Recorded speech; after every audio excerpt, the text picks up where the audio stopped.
सद्गुरु माता सुदीक्षा सविंदर हरदेव जी महाराज की जय। निरंकारी राजमाता गुरबचन अवतार की जय। महापुरुषों प्यार से बोले धन निरंकार जी। प्यार के द्वारा सुधार। बाबा गुरबचन सिंह जी ने जीवन को उस बारीकी से देखा और दिखाया जिस ओर एक साधारण मनुष्य कभी ध्यान भी ना दे। आपका जीवन दर्शन सदा यही रहा है कि प्यार और सत्कार ऐसे हथियार हैं जो पत्थर दिल इंसान को भी पिघला सकते हैं। किसी बुरे से बुरे इंसान में से भी गुण खोजकर यदि केवल गुणों की ही चर्चा की जाए तो निराकार रूपी वायरलेस उनके दिल तक हमारी बात पहुंचा देता है और वह इंसान बुराई त्याग कर अच्छाई की राह पकड़ लेता है। इसीलिए आप सदैव इस सिद्धांत का पालन करने के लिए कहते रहे कि हर मानव में से गुण खोजकर उसके गुणों की चर्चा करो। इस संदर्भ में दास को एक घटना याद आ रही है। एक बार की बात है कि कश्मीरी गेट का एक परिवार माता शांति देवी और उनके 2 जवान बेटे हुजूर बाबा जी के पास आए। इन तीनों सदस्यों के चेहरे बड़े उदास और गमगीन थे। हुजूर अपने निवास स्थान के बाहर आंगन में खड़े थे। वहां उपस्थित कुछ महापुरुषों ने नमस्कार की और आगे चले गए। माता शांति देवी जी ने हुजूर के चरणों में शीश रखकर नमस्कार की और बच्चों को भी ऐसा ही करने के लिए कहा। माँ का कहना मानकर नौजवान बच्चों ने नमस्कार तो की परंतु श्रद्धा भावना से रहित, केवल दिखावटी तौर पर ही। इतने में शांति जी की आंखें नम हो उठी और उन्होंने बच्चों से कहा, अब आप बाबा जी को अपने दिल की बात पूरी तरह कह दो। बच्चे तो खामोश रहे लेकिन शांति देवी अधिक देर तक अपने आप को काबू न रख सकी और हुजूर के चरणों में बेनती करने लगी। बाबा जी, मेरे पति देव सोहनलाल जी को तो आप भली भांति जानते ही हो। संगत में और सेवा में वह किसी से पीछे नहीं, पर उनकी संकल्प शक्ति इतनी कमजोर हो चुकी है कि वह चाहते हुए भी नशे की लत से छुटकारा नहीं पा रहे हैं। इस आदत ने जहां हमारे घर की आर्थिक स्थिति को डामाडोल कर दिया है, वहीं हमारी पारिवारिक सुख शांति भी पंख लगाकर उड़ गई है। आप जी बच्चों को देख ही रहे हैं कि कैसे नमस्कार करने से भी कतरा रहे हैं।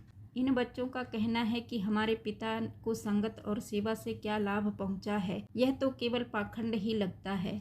यदि सेवा और संगत का हमारे पिताजी पर कोई असर नहीं हुआ तो हम पर क्या होगा। वह बहन बोले जा रही थी। हुजूर उस बहन की गाथा भी सुन रहे थे और साथ ही साथ बच्चों के उदास चेहरे को भी देख रहे थे। उनकी बात को बीच में रोकते हुए बाबा जी ने पूछा, सोहनलाल जी काम क्या करते हैं? उस बहन ने एकदम उत्तर दिया, हमारी छोटी सी दुकान है। वैसे तो वह बड़े मेहनती हैं और नेक दिल इंसान हैं, पर एक ही बुरी आदत है कि नशे के बिना वह रह नहीं सकते। सिगरेट दिन भर बुझने ही नहीं देते और नशे के बिना उन्हें रात को नींद नहीं आती।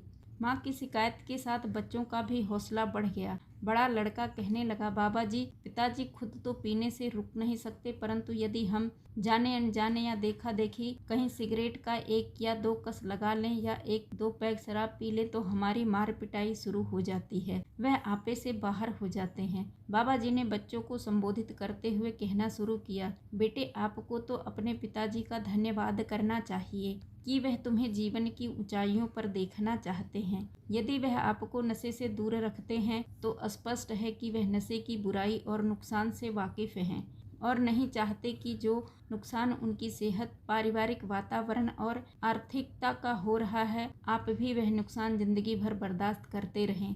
रही बात उनकी नशे को छोड़ने की, तो हो सकता है कि वह अंदर से चाहते हो लेकिन यह नशा उनके खून में इतना रच बस गया हो कि उसके बिना वह रह ही नहीं सकते। अब वह इस बुराई से हर तरह से अपनी औलाद को बचाना चाहते हैं, तभी तो वह अपना मानसिक संतुलन खोकर भी आपको इन व्यसनों से रोकते हैं। बहन शांति जी को संबोधित करते हुए बाबा जी ने फरमाया, यदि आप अपने पति की इसी आदत का इसी तरह ढिंढोरा पीटते रहें, मन में तिरस्कार की भावना पैदा करते रहें, घर में टकराव और तनाव बना रहा, तो वह कभी भी इन बीमारियों से मुक्त नहीं हो पाएंगे। इस समय उन्हें तुम्हारे तिरस्कार की जगह प्यार और सहयोग की आवश्यकता है। उनके अंदर आत्मिक शक्ति पैदा करो ताकि वह इस बीमारी से छुटकारा पा सके। उनको यकीन विश्वास दिलाओ कि सारा परिवार उनके साथ है। आप उनका साथ दो, निरंकार रहमत करेगा कि नशा भी छोड़ देंगे।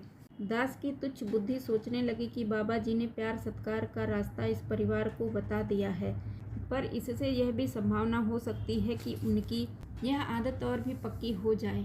लेकिन दास की सोच बिल्कुल गलत निकली, क्योंकि कुछ महीनों बाद ही पता चला कि सोहनलाल जी बिल्कुल ठीक ठाक हैं, नशे की बुराई से छुटकारा पा चुके हैं और सारा परिवार फिर सुखद वातावरण में सतगुरु के गुण और यश गा रहा है, क्योंकि उनके जीवन की बुनियाद में भक्ति रस कायम रहा। इसी भक्ति ने मन की दुर्बलता पर विजय प्राप्त कर ली। जो सेवा सुमिरन सत्संग के साथ जुड़ा रहता है, वह आत्मिक शक्ति व संगतों की शुभकामनाओं से अपने आप को बदलता चला जाता है। दास के सामने जीवन की यह सच्चाई प्रत्यक्ष रूप से सामने आई कि मानव मन चाहता तो बहुत है, परंतु कई बार हमारी चाहत और आदत में ऐसी कसमकस बनी रहती है कि हम चाहते हुए भी किसी अनचाही आदत पर काबू नहीं रख पाते।